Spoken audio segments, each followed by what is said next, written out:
de seguir Jesus? O que se constitui em obstáculo para o seguimento de Jesus? Eu me valeria aqui da antropologia paulina. Paulo costuma falar em homens carnais e homens espirituais. Que significa para Paulo o homem carnal? É o homem completo, mas não dirigido por Deus nem por seu espírito. Um homem dirigido por si mesmo, ou melhor, escravo de seus próprios impulsos. Quais seriam? Valeria a pena mencioná-los ou nomeá-los? Um egoísta, um homem incapaz de ter compaixão de outros, um homem que pensa apenas em si próprio e no que lhe dá prazer e nos seus interesses, um homem incapaz de se debruçar sobre a fraqueza dos outros, um homem sem piedade, um homem inescrupuloso, um homem sedento de fama, poder e dinheiro, ainda que isto venha a ele por caminhos tortuosos e desonestos, um homem que jamais se abriu para os bens eternos. Estes homens existem. Nós convivemos com muitos deles. E é por isto que no cristianismo nós devemos aprender uma coisa: a andar na contramão. Ser cristão é lutar constantemente contra tudo isto que se agasalha e se aninha profundamente em nós. Nós nascemos com muitas dessas tendências. Aqui damos o nome de concupiscências. Mas, se não pusermos um freio nisto tudo, os nossos vícios acabam nos dominando, nos escravizando e nos conduzindo por caminhos mortíferos muitas vezes. Existem pessoas que, de tanto darem largas a esses vícios, acabaram se autodestruindo nesta própria vida terrestre. Militia est vita homini super terram, diz o autor do livro de Jó. A vida neste mundo é um serviço militar. E nós podemos dizer a mesma coisa da vida cristã. Ela é também um serviço militar. Basta que leiam o capítulo 6 da carta de Paulo aos Efésios. Paulo fala no capacete da salvação. Paulo fala na espada da palavra de Deus. Paulo fala da couraça das virtudes. Paulo descreve a vida cristã como um serviço militar. Ora, quem entra para um serviço militar sabe com certeza que não entra para um hotel de luxo, que não vai lá para navegar ou nadar no luxo sem nenhum propósito, no luxo absolutamente extravagante. Estas pessoas normalmente não têm tempo para Deus. E as vidas dessas pessoas são um desagrado profundo de Deus. Estes são os verdadeiramente pobres. Estes são aqueles que possuem uma pobreza maldita, que Deus não aceita e Deus não quer. No grego, existem duas palavras para indicar vida: bios e zoé. Bios é tudo aquilo de que se necessita para viver a vida deste mundo, a vida terrestre. Zoé é a vida de Deus, que ultrapassa a vida deste mundo.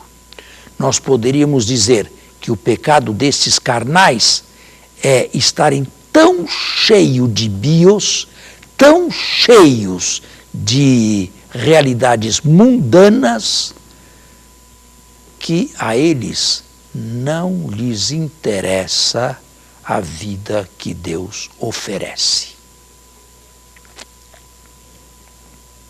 Cheios de vida terrestre e pouco aptos ou pouco interessados em outra coisa que são os bens invisíveis e os bens do mundo futuro.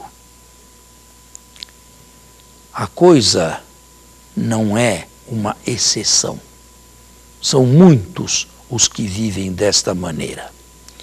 Pior ainda é que quando deixam este mundo, pela morte que é comum a todos e envolve a todos, se diz, foram para o céu. A fazer o que lá? Estes têm que passar por um julgamento. E Jesus pode não encontrar nestas pessoas nem um fio que se assemelhe a si próprio. Estas pessoas correm o sério risco de serem condenadas, a menos que Cristo realize com elas algo muito mais empenhativo do que a ressurreição de um morto na ordem temporal. Retirá-las definitivamente destes caminhos mortíferos e, com uma conversão radical, endereçá-las para Deus. Bem, para Deus nada é impossível.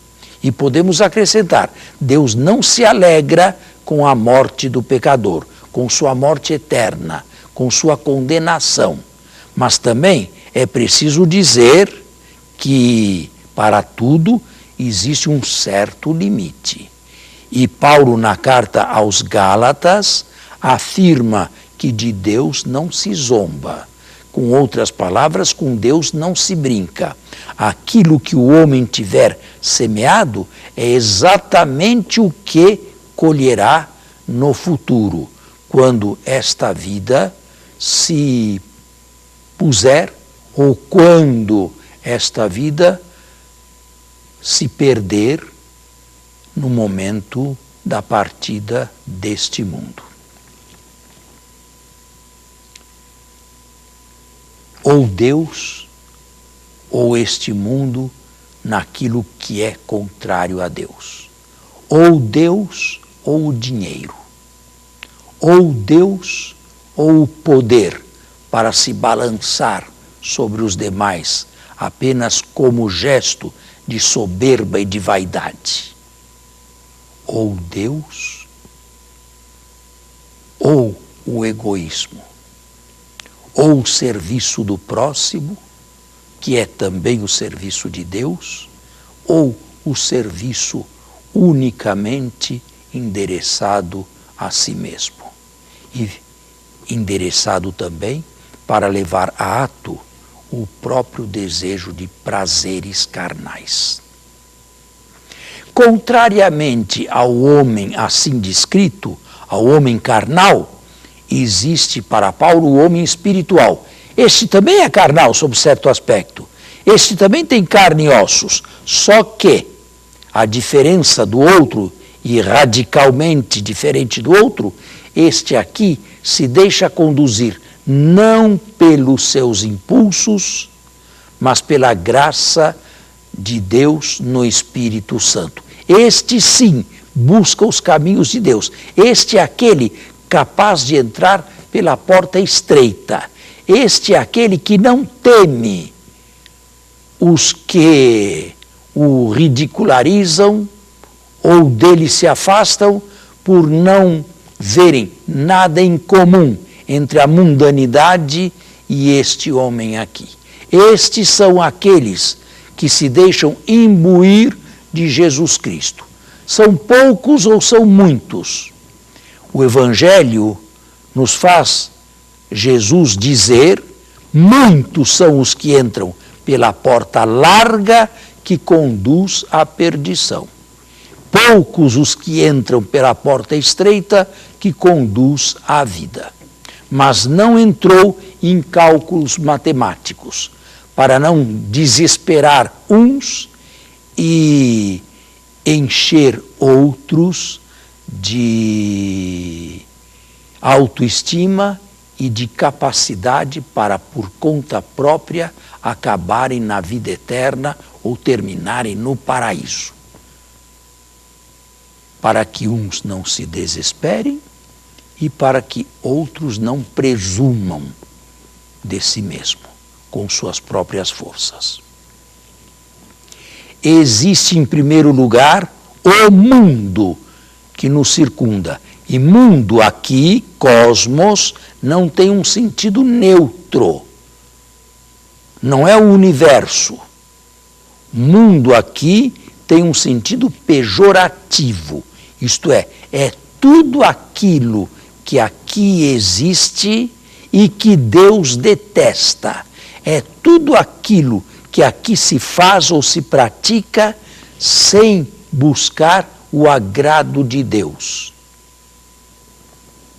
Pelo contrário, aqueles que são conduzidos pelo Espírito Santo, estes vivem já neste mundo uma vida de renúncia, porque sabem perfeitamente, e são palavras de Cristo, quem se perder para este mundo, quem for capaz de perder sua vida neste mundo, este a recuperará no mundo futuro, na vida eterna. Mas quem não for capaz de perder a vida neste mundo, não a recuperará para a vida eterna.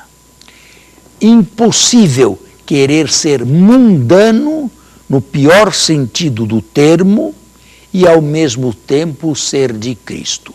E ao mesmo tempo tentar revestir-se de Cristo. E não adianta um sinal da cruz. E não adianta entrar uma vez ou outra numa igreja. E não adianta escutar um sermão muito raramente. O que seria necessário é uma conversão radical.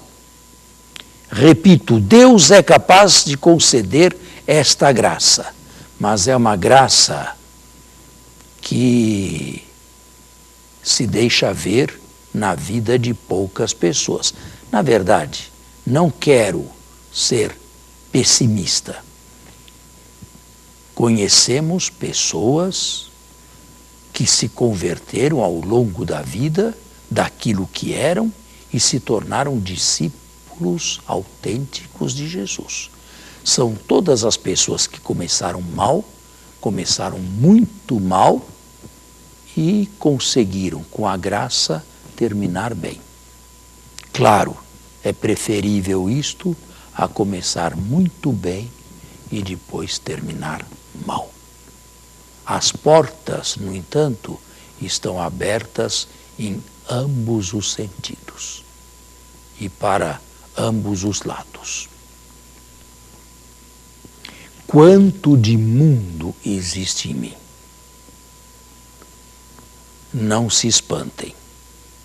Nós devemos viver neste mundo e devemos conservar aqui a nossa vida enquanto Deus não colocar um ponto final nesta nossa existência aqui na Terra.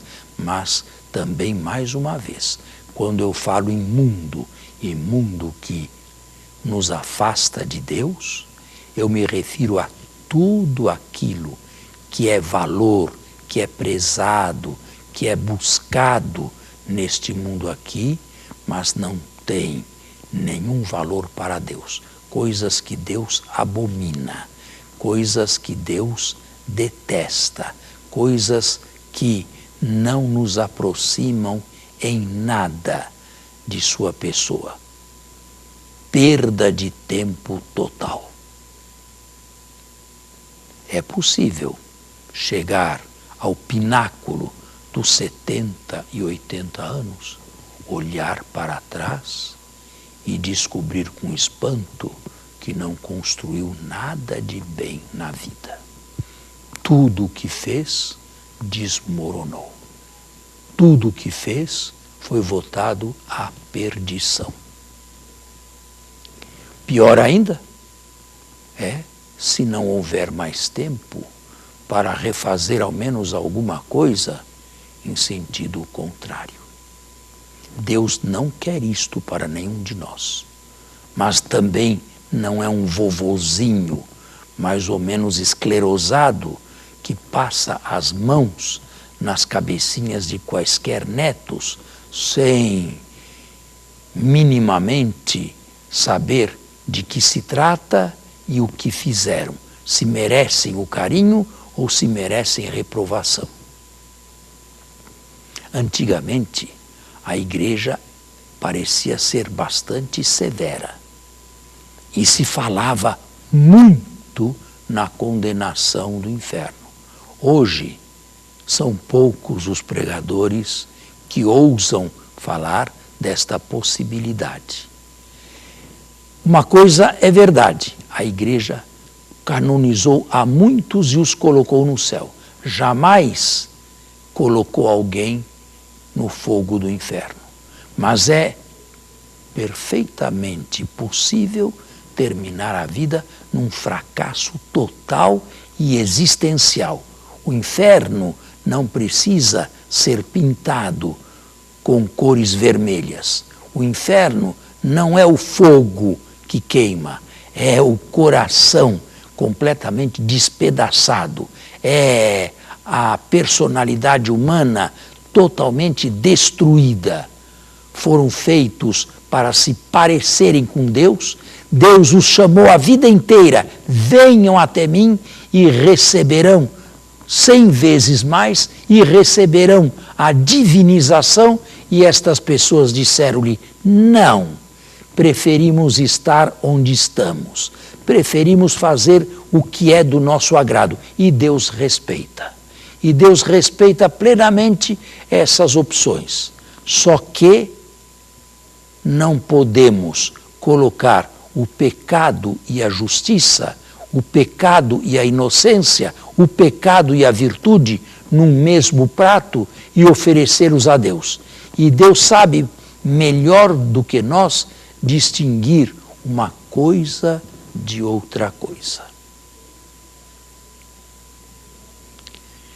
Para alguns de nós, e eu me coloco neste meio também, já se passou a primavera da vida, o verão, e estamos em pleno outono.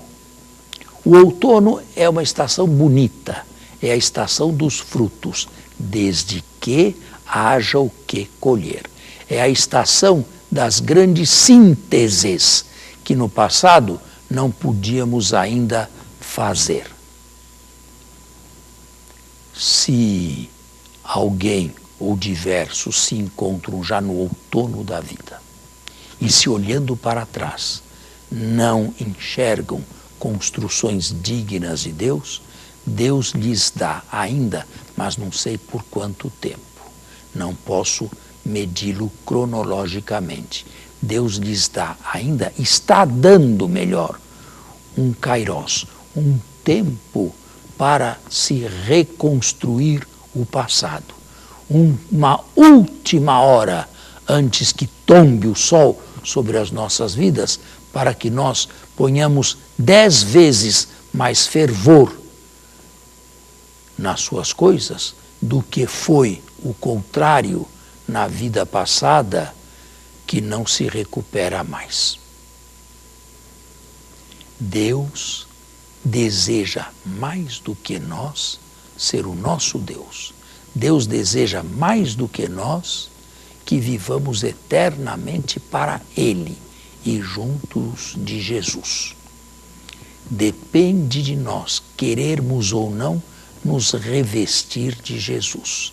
Depende de nós aceitarmos a graça e o trabalho que faz a graça em nós diariamente, com as esperanças fundadas em Cristo, de acabarmos bem, de terminarmos bem o que se iniciou não muito direito, não muito de acordo com a vontade e a luz de Deus.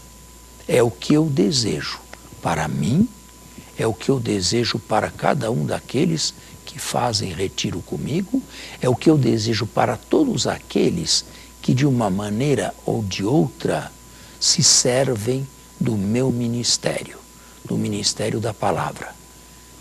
Podem se esquecer de mim, podem não se lembrar de mim, podem não atribuir nada a mim.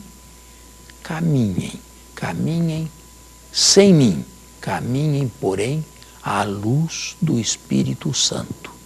Ele ainda possui há algum tempo o que nos resta de sobrevivência neste mundo, de onde somos peregrinos apenas, para nos tornar sempre mais semelhantes a Jesus. E semelhantes a Jesus significa esperança certa de entrarmos na vida eterna como Ele após a morte. Nós imaginamos que a ressurreição de Jesus foi um ato isolado, simplesmente uma vitória sobre a morte. Não. Foi a vitória da obediência, foi a vitória do amor ao próximo levado às últimas consequências, foi o amor à vontade de Deus realizada, custasse o que custasse. Foram todos estes valores que explodiram na ressurreição beatificante de Jesus. E a nossa ressurreição não será dissemelhante à de Cristo. Haveremos de ressuscitar se tivermos os valores que teve Jesus.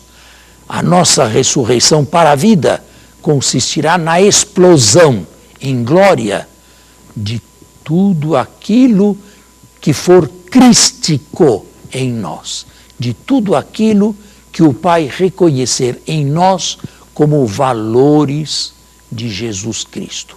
Estes são chamados a ter um acabamento na glória. Deixo-os a sós após esta meditação. Procure cada um, com a graça do Espírito Santo, verdadeiro protagonista de um retiro espiritual, saber se alguma coisa o impede de ir a Jesus e qual. Chame-a pelo nome. Às vezes pode ser até preguiça. Muita preguiça nas coisas de Deus e pouca preguiça quando se trata do nosso próprio interesse com as coisas desse mundo. Respondam com toda a sinceridade e com serenidade e, repito, com esperança. O que me falta ou o que me impede ou me está impedindo neste momento de ir a Deus através de Jesus Cristo? Quais são as armas que tenho à minha disposição para eliminar este obstáculo ou estes obstáculos? Como quero terminar a minha vida? Como desejo que ela chegasse a seu fim? A graça não haverá de faltar àqueles que se dispõem a realizar este trabalho intelectual e espiritual na própria existência. Amém.